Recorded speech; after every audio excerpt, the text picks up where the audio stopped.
Connie and Fish.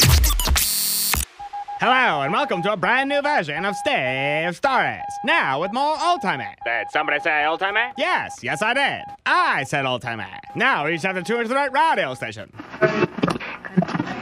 It's our anniversary. Why so glum? Nothing. Well, it's your coffee. Again? Even today? Honey, your coffee just doesn't taste any good. That's not it. Oh, that's why. I need to use the old-timey tuning knob.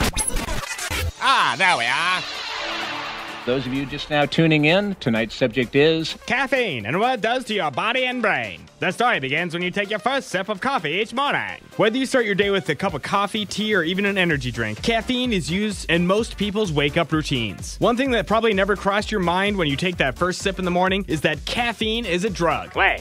Caffeine is a drug? Just say no. It is, and in fact, caffeine is the most commonly used psychoactive drug in the world. Caffeine has psychoactive effects and changes the way we feel and interact with the world around us. But most of us can't or won't go through a day without it. So what does caffeine do to your brain? Caffeine does a lot to our brain and our body. Caffeine improves our memory, increases adrenaline in our bodies, increases our attention spans, boosts our mood, and even makes us feel alert. Caffeine sure does sound like the cat's meow to me. Well, it also has some downsides to all the benefits I just mentioned. As for the making us feel more alert part, caffeine is actually just blocking receptors in our brain that are telling us that we are tired. You feel more awake and alert, but that goes away quickly when the caffeine wears off. And the longer we use caffeine, the less effective it becomes. Oh no! I know! And when caffeine increases our adrenaline levels, we actually end up feeling more irritable, anxious, and far more emotionally charged than normal in this excited state. I'm so excited! I'm so excited!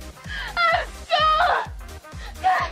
scared! And to make matters worse, people become very dependent on caffeine, and because you consume it all of the time, your body and brain change to incorporate its effects. What does that mean? It means that caffeine kind of works better for people who are addicted to it. The benefits of increased attention spans, boosts in mood, and improved memory are much more pronounced in people who are already hooked on caffeine in the first place. So is it actually doing any good for you then? Yes and no. If you're consuming caffeine every day, then yes, it helps. But if you don't, it probably doesn't give you as much of a benefit. But if you're a coffee drinker, that has some benefits everybody can enjoy. Coffee is probably the first thing you think of when you hear the word caffeine, and has been linked to studies that suggest that heavy coffee drinkers are less likely to die from heart disease, cancer, and diabetes. But many think that this has more to do with the coffee bean and less to do with the caffeine inside the drink. So, should we eliminate caffeine from our diet? It's up to you, but I'm gonna go back to the old saying, everything in moderation. That's a pretty good rule to live by, don't you think? Why, yes I do. Alright, now I have to go grab my 17th cup of coffee for the day. But, didn't you just say? Shh, I have to wake up at 3:45 in the morning. That really explained a lot there, Steve. Good job. Well, thank you, me in some old-timey voice. Did you just say old-timey? Yeah, I did. Well, that's the bee's knees. And just because I know that a lot of people out there who really love this song, I'm gonna have to play it for you one time. That was Steve Stories. That was Steve Stories. That's Steve. Connie and Fish.